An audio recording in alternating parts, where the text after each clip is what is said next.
Over 3/4 of the Earth's surface is covered by oceans. These oceans contain over 80% of all life on Earth that millions of people around the world depend on in their everyday lives. Because the ocean is a rich natural resource, it provides the world with over 200 billion pounds of fish and shellfish each year. As time goes on and the world population continues to increase, the demand for fish produce will as well. Unfortunately, this causes fish populations to dwindle, which has harmful effects on the fragile aquatic ecosystems. This global issue is otherwise known as overfishing. Overfishing is defined as the depletion of large fish stocks in a body of water over a limited period of time. So when did overfishing first become an issue? Humans have fished aquatic organisms such as shellfish, finfish, and marine mammals for thousands of centuries. The earliest documented human communities dependent on fishing were in Australia and Crete around 30,000 and 8,000 years ago. As time progressed and global communities became more dependent on fish for food, fish became exploited. In the 11th century, fishermen would move from one ecosystem to the next, leaving behind lasting damage. In those periods of time, we thought that the ocean was full of fish, the same number of fish as from the shore to the others across the sea. That's not true. There weren't nets, there wasn't side-scan sonar, there weren't giant trawls. So now fishing has serious impact on the sea. Due to the development of better preservation techniques and improved transportation, commercial fishing began to shift from the local level to large-scale enterprises. Boat design and construction also advanced, along with improvements in fishing gear. Another important development was canning, because it allowed long-term storage and large-scale trade of fisheries products. Then, in the late 1800s, steam power ships, along with mechanicized fishing techniques and refrigeration, enabled the formation of large-scale industrial fisheries that still exist today.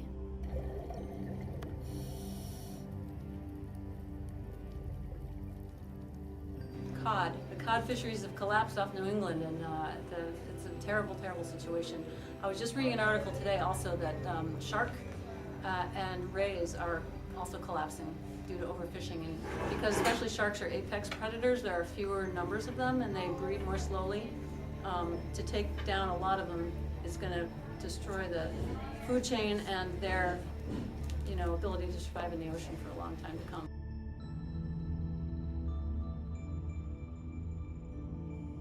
As of 2009, the main three techniques used for commercial fishing in the U.S.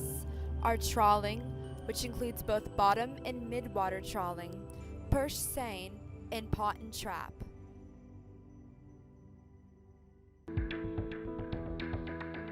A bottom trawl is a type of fishing net that's pulled along the seafloor.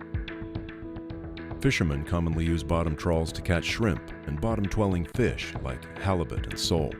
In addition to these target fish, however, the nets also catch a variety of ocean life that's usually thrown back dead or dying. Dragging heavy gear across the seabed can also damage sensitive seafloor habitat. Reducing the harmful effects of bottom trawling requires either modifying the fishing gear or limiting the areas where trawling is allowed to protect sensitive bottom-dwelling organisms and their habitat. Bottom trawling is an interesting aspect of things. If it's the only thing going on in an area and it's going after one targeted species, that's one thing. And it depends, like anything else, on where you're doing it. Here in New England, we have what I would argue are the richest fisheries in the entire world. And I say that for three reasons. One, we fish and go after animals that live in the bottom and on the bottom, and we trap them that are on the bottom, and then we fish for them every single meter from the bottom to the surface. Two, that we have competition within the fishery. Several people are trying to collect things on the bottom. Scallops, the ocean scallop, Placopecten, two different types of clams, bottom-dwelling fish. So we have several people going after that. Thirdly, there's always the problem of how many fish are there to catch. So it's a three-part problem when you talk about it. Fishermen use purse seine nets to capture schooling fish like tunas, salmon, and anchovies. Sometimes fishing vessels deploy floating rafts called fish aggregating devices, also called FADs, to attract fish in the open ocean. Large nets encircle the school of fish, as well as other animals that may be attracted to the FAD.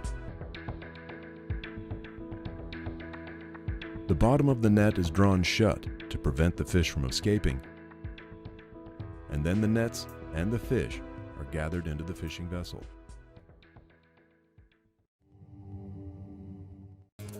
Traps vary in size and shape and can be used to catch a variety of fish and shellfish.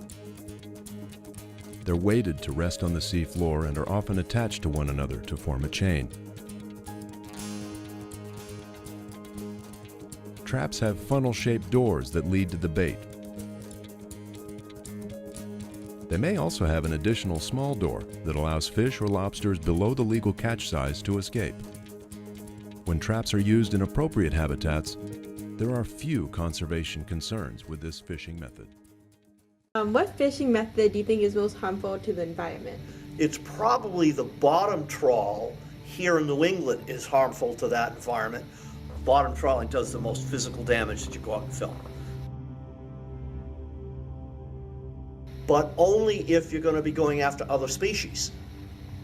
If you're going after only Placopecten, the big ocean scallop, then it's not bad in that area for those. Because some escape, they'll come back and breed and grow. But if there's other things you want to catch in the bottom, clams, or things you want to put traps for, lobster's one of them, and other types of things, then it can be a problem. Other people would argue that netting fish is bad because of the bycatch, the fish you don't want that get caught and die or thrown overboard and then die. So it's interesting.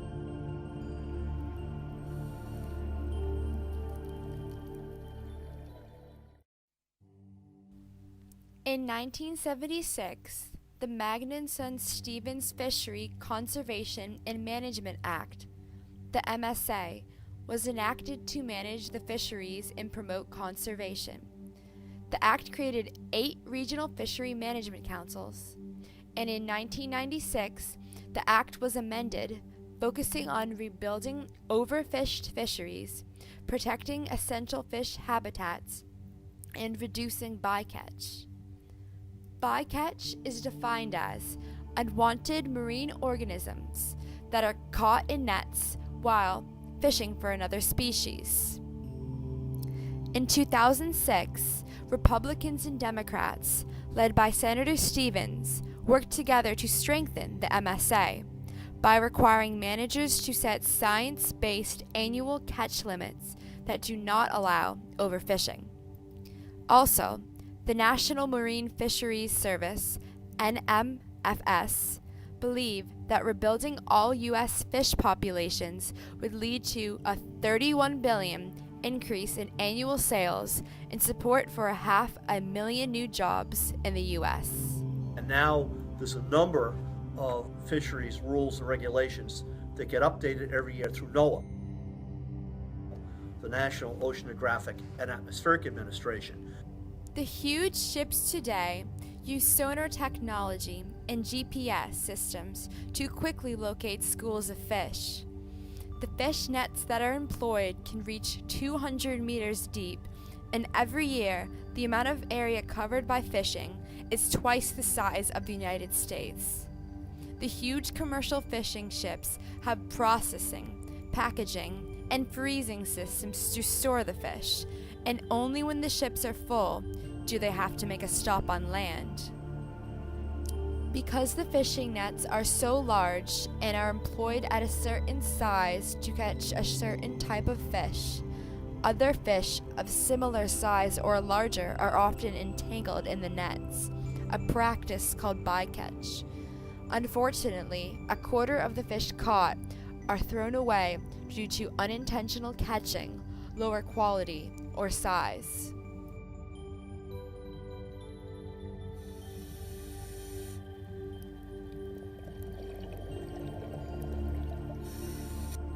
Today, commercial fishing continues to be a major economic sector in many countries.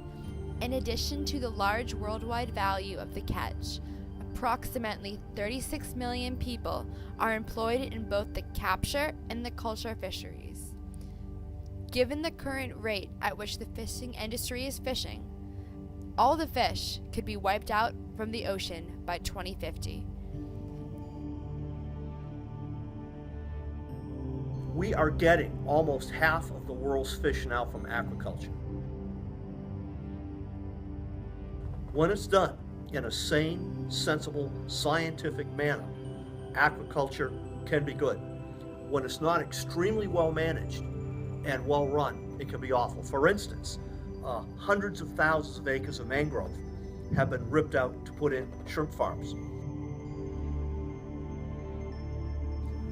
Many people have put in giant fishery aquaculture things at sea with nets, where just like on land with cattle and chickens, they overfeed them, over-fertilize them, give them medicine to keep them from getting sick. They pollute the ocean by having so many in one place. And so aquaculture is a giant, huge question mark.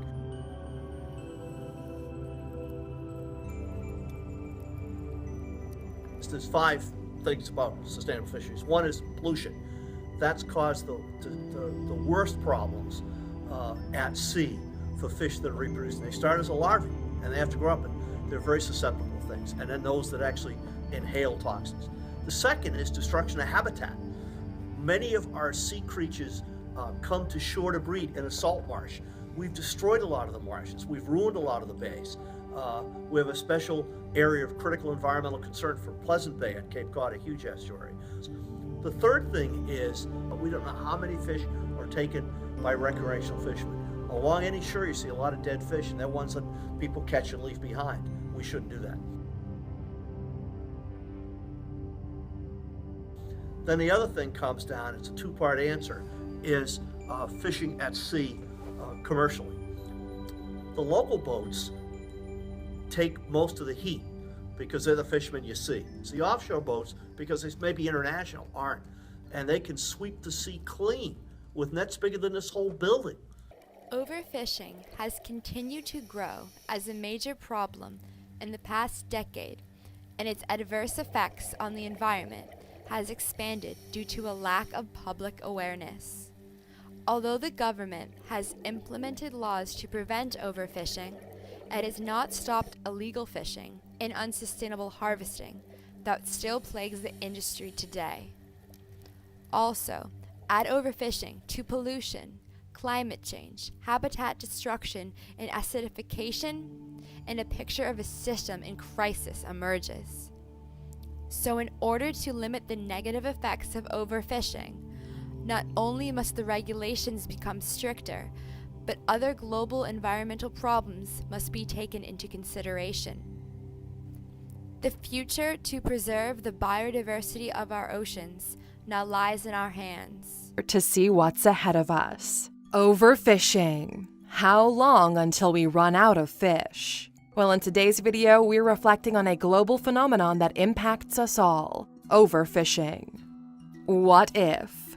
What if there is no fish available to feed the 7 billion plus people in the world? What if we're forced to look for a substitute of this rich, tasty source of protein? What if we're forced to farm our fish rather than traditional fishing from the ocean? What if our favorite fish species that we enjoy as a delicacy ceased to exist? Well, Aluxers, before you start thinking about what our world would look like without your favorite fish on the plate, let's dive in and understand how we can run out of fish in the future. Introduction. Now, Aluxers, some of you might be wondering, what do we exactly mean when we say the word overfishing? Well, in simple terms, overfishing refers to the malpractice of fishing certain types of fish at a higher rate than the time taken for them to restore naturally. In today's world of rapid technological advancements, even the simplest act of fishing has evolved to a great extent, and the disruptive techniques of fishing used in recent years have resulted in irreversible damage to our marine life. Globally, fish is considered to be a major source of protein, and with population well over 7 billion people, you can imagine the quantities in which fish is consumed all over the world. The worldwide consumption of seafood has doubled in the past 50 years, and currently the annual global demand for seafood is 143.8 million tons. With such hefty demand all over the world, the fishing economy definitely looks promising, but let's take a closer look at it. The fishing economy. As of June 2019, it was estimated that 177.8 million fish will be produced this year, out of which 89% will be used for direct consumption. Worldwide, China is the top producer of fish, and the global seafood market is valued at more than $150 billion. At present, the Japanese food giant Maruha Nishiro Corporation is the largest fishing company by revenue, and the top 9 fishing companies form 1/3 of the global revenue generated by fishing. The fishing industry is highly fragmented at a local level, but the top 13 fishing companies in the world control 40% of the most valuable and biggest species consumed internationally.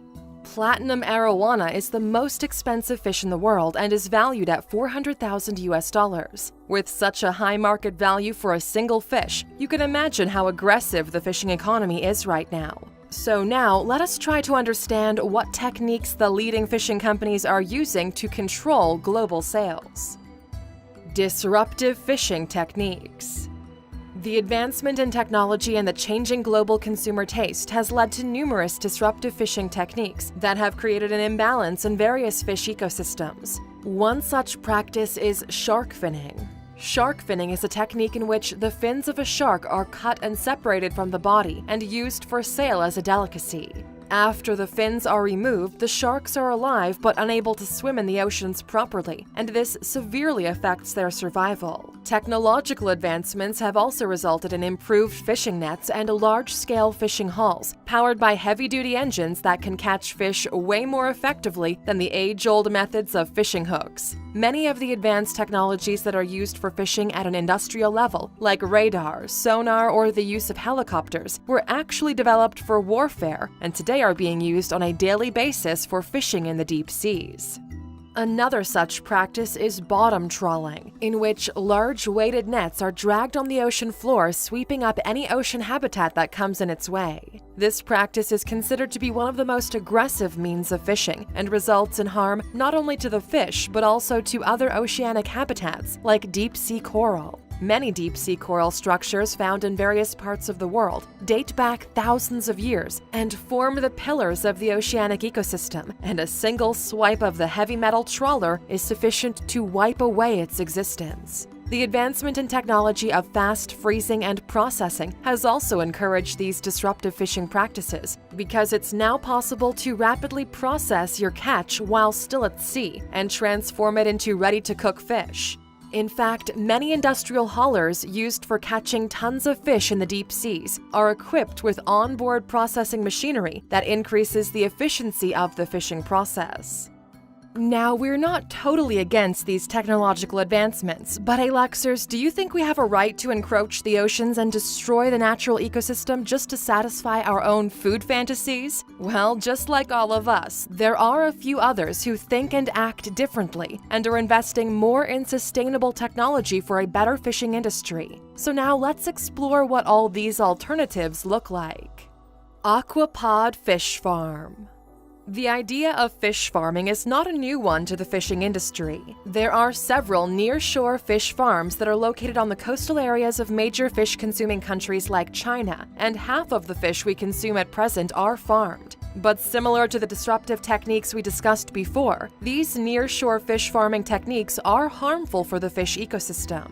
Due to the overcrowding of fish farms situated in the near-shore waters, large amounts of feed waste is created from ocean floors, which accumulates over the years and results in ecosystem deadlock. The search for alternatives to such disruptive fishing and fish farming practices has resulted in innovative techniques like offshore fish farming. The offshore fish farming technique involves constructing an aquapod in the form of a spherical cage net that's released in the deep seas to act as a breeder for offshore fish farms. The aquapods are made up of recyclable material paired with metal structures that prevent formation of algae.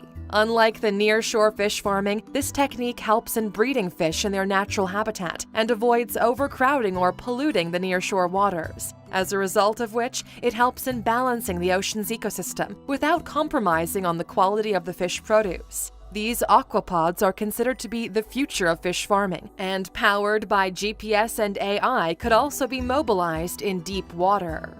And just like those aquapods in the deep sea, we're sure you ALUXers love to stay online no matter where you are in the world. And that's why we recommend using a VPN. It's a super easy to use piece of software that protects your data online, so the government or other companies can't spy on you, and you can enjoy the internet you know and love. We partnered with the great folks at NordVPN to bring you an amazing offer. If you go to alux.com/VPN and sign up using the code ALUX, you'll get 75% off a 3-year plan and a full month for free to see if you find it valuable. Protect yourself on the internet today by going to alux.com/VPN. Challenges and threats.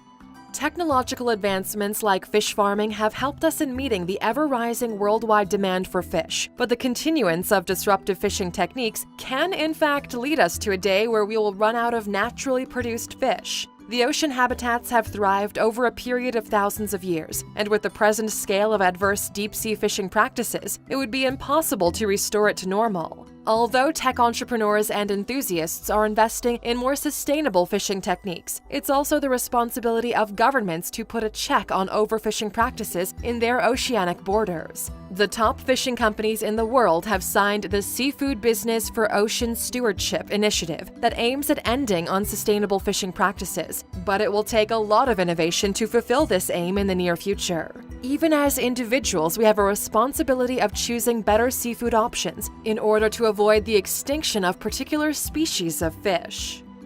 Conclusion. With the rising world population and increasing demand for better fish, the rapid industrialization of the fishing process is merely unstoppable. But in order to maintain good ecological balance and allow the oceans to restore its fish naturally, it is necessary to adopt more sustainable fishing practices. We're confident that new innovations like aquapod fish farms will definitely help in striking the right kind of balance and avoid overfishing in the future. Question. Okay, ALUXers, we know we have a large international audience, and we'd like to know if the place you belong to is facing this pressing issue of overfishing. We would also like to know what you would do if we ran out of fish in the future. Would you look for a substitute to your favorite fish, or stop eating seafood altogether? And of course, as a thank you for sticking with us until the end, here's your bonus piece of content. As many of you ALUXers must be aware, a net is one of the oldest tools used for fishing. And any guesses about where and when it was first used? Well, one of the oldest fishing nets in the world dates back to 8300 BC, made up of willow. It was found in the Karelian town of Antrea. And interestingly enough, in 2018, fish net sinkers were found in South Korea, which dated back 29,000 years. These limestone sinkers have grooves carved into them in order to tie at the bottom of the nets while catching small fish. And this definitely proves how old the act of fishing truly is. Fish are in trouble. The cod population off Canada's east coast collapsed in the 1990s. Intense recreational and commercial fishing has decimated Goliath grouper populations in South Florida, and most populations of tuna have plummeted by over 50%, with the southern Atlantic bluefin on the verge of extinction. Those are just a couple of many examples. Overfishing is happening all over the world. How did this happen? When some people think of fishing, they imagine relaxing in a boat and patiently reeling in the day's catch. But modern industrial fishing, the kind that stocks our grocery shelves, looks more like warfare. In fact, the technologies they employ were developed for war. Radar, sonar, helicopters, and spotter planes are all used to guide factory ships towards dwindling schools of fish. Long lines with hundreds of hooks or huge nets round up massive amounts of fish, along with other species like seabirds, turtles, and dolphins. and fish are hauled up onto giant boats, complete with onboard flash freezing and processing facilities. All of these technologies have enabled us to catch fish at greater depths and farther out at sea than ever before. And as the distance and depth of fishing have expanded, so has the variety of species we target.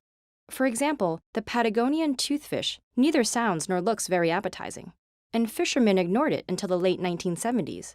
Then it was rebranded and marketed to chefs in the US as Chilean sea bass, despite the animal actually being a type of cod. Soon it was popping up in markets all over the world and is now a delicacy. Unfortunately, these deep-water fish don't reproduce until they're at least 10 years old, making them extremely vulnerable to overfishing when the young are caught before they've had a chance to spawn. Consumer tastes and prices can also have harmful effects. For example, shark fin soup is considered such a delicacy in China and Vietnam that the fin has become the most profitable part of the shark. This leads many fishermen to fill their boats with fins, leaving millions of dead sharks behind. The problems aren't unique to toothfish and sharks. Almost 31% of the world's fish populations are overfished, and another 58% are fished at the maximum sustainable level. Wild fish simply can't reproduce as fast as 7 billion people can eat them.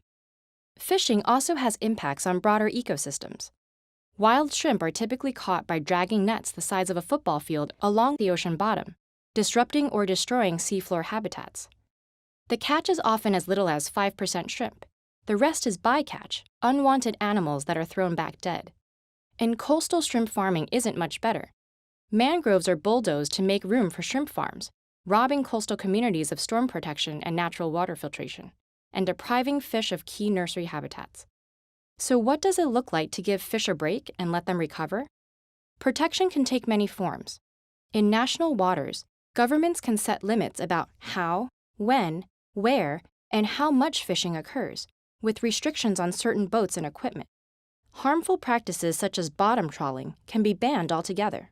And we can establish marine reserves closed to all fishing to help ecosystems restore themselves. There's also a role for consumer awareness and boycotts to reduce wasteful practices like shark finning and push fishing industries towards more sustainable practices. Past interventions have successfully helped depleted fish populations recover. There are many solutions.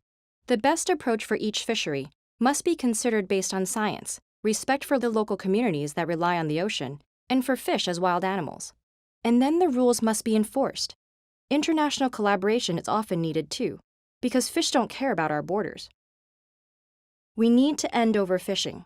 Ecosystems, food security, jobs, economies, and coastal cultures all depend on it.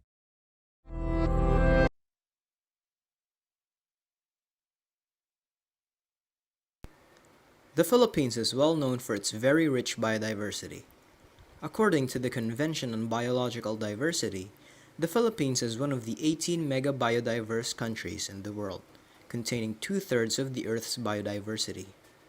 Our marine biodiversity is especially rich, with a total of about 3,214 fish species, 121 of which are endemic to the country. In fact, with our teeming coral reefs and many other breathtaking marine ecosystems, the Philippines is recognized worldwide as the epicenter of marine biodiversity. This makes our vast and rich oceans very significant to the lives of many Filipinos. With that, a big part of the Filipino population, especially those in coastal communities, depend on our seas as a food and livelihood source. Seafood is an important economic resource, and the health of the Philippine seas is important in ensuring the country's food security. The Philippines is one of the top fishing countries worldwide, with an estimated 6 million metric tons of fish produced annually by Philippine fisheries. However, a decline in this production has been observed due to decades of overfishing and other unsustainable fishing practices. Overfishing occurs when commercial fishing vessels and fleets catch faster and way more than what our oceans can sustain. Overfishing adult populations leave very little fish to breed, thereby decreasing fish populations worldwide. This is one of the biggest man-made threats that is taking a toll on the health of our oceans today. According to the Food and Agriculture Organization of the United Nations, nearly 1/3 of the world's assessed fisheries are already being pushed beyond its biological limits. Reef fishing is also another cause of overfishing in the Philippines, where fishermen catch aquarium fish such as the popular Nemo or clownfish in coral reefs where they use sodium cyanide. There were a few regulations implemented for this. However, this is still greatly underestimated with the little data collected regarding the issue. Many factors contribute to overfishing, but the leading cause is the lack of proper management, strict enforcement measures, and regulation of our marine resources. Also, large-scale foreign fishing vessels from neighboring countries which carry out illegal fishing within Philippine territory threaten the livelihood of local fishermen, urging Filipino fisherfolk to resort to destructive fishing methods that further damage marine ecosystems. Overfishing continues to threaten the country's rich biodiversity and various marine ecosystems, and many of our local fishermen are left vulnerable to its impacts up until today. One of the two implications of overfishing are ecosystem deterioration and economic loss. All life forms are interconnected, where a decrease in population may lead to a cascade of degradative events. Fishes serve as food not only among humans, but also other organisms as well, including both marine and terrestrial. If overfishing continues, there would be a significant ecosystem deterioration. For example, yellowfin tuna in the Philippines is abundant, which is a well-known fish predator of smaller fish, crustaceans, and mollusks due to their morphology and anatomy. The Philippines is one of the top exporters of this tuna. However, the increase in the demand leads to more yellowfin tuna caught regardless of their size or overall appearance. With yellowfin tuna as one of the top predators in the marine food web, their significant loss would cause an imbalance wherein there may be a possibility of an increase in the populations of their usual prey, but may also become detrimental to other organisms. Alongside the loss of natural predators also comes the increase in endangered species. To date, the International Union for Conservation of Nature Red List contains about 3% of the world's total organisms under the class Actinopterygii, which are critically endangered, while 4.6% are endangered and 5.9% are vulnerable. If overfishing remains incessant, these percentages may increase in the near future to a point where it may become irreversible. Overfishing, perhaps, goes into full circle as it is caused by fishing industries for the economy, but also ends up affecting the economy when little to no more fishes are left to be caught.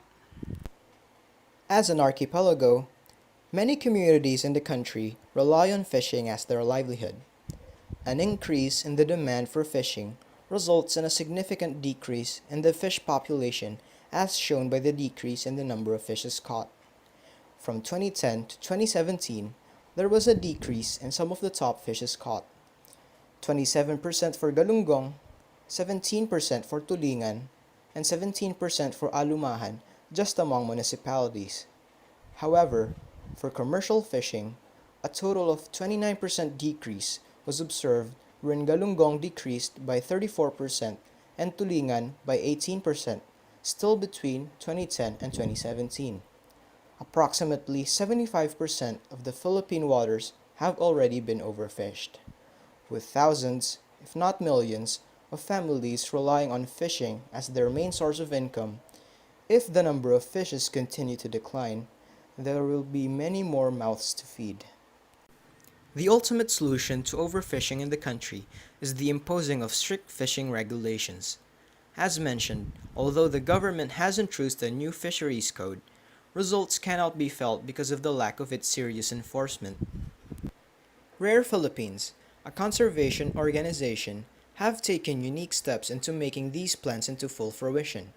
They launched the Fish Forever campaign, which is a community-led solution to revitalize coastal marine habitats such as coral reefs, mangroves, and seagrass, protect biodiversity, and secure the livelihoods of fisher households and their communities. They use social marketing techniques to make the fishermen understand that they can benefit from the seas as long as they protect and take care of it. A Fish Forever summit at Boracay in 2015 was held with about 20 mayors from across the country to discuss concrete actions in tackling the enforcement of regulations. One of these is the Managed Access System, where fishermen are assigned an area for fishing provided that he or she will protect a nearby marine sanctuary. One of the communities which took action is Cortes, Surigao del Sur, where they had a significant increase in fish catch and a drastic change in the fisher folks' behavior and mindset towards our seas. Rare Philippines also encourages everyday Filipino citizens to contribute in resolving the issue. Whenever we go to the market, we can refuse to buy the small fish which are too young to be caught, so that fisherfolk will have to wait for the fish to grow before catching them. Also, we could continually ask ourselves, where and how were these fish grown, so that we could always make ourselves aware of where our fish come from to further educate ourselves on the matter. This way, we can always know the consequential actions to take. The Philippines is truly blessed with an abundance in marine resources. If we, the Filipinos, will acknowledge the responsibility in taking care of and protecting it, we can continue to benefit from it in the future. If we eliminate overfishing, among other issues, this will be a big step in food security for our children and for the next generations to come.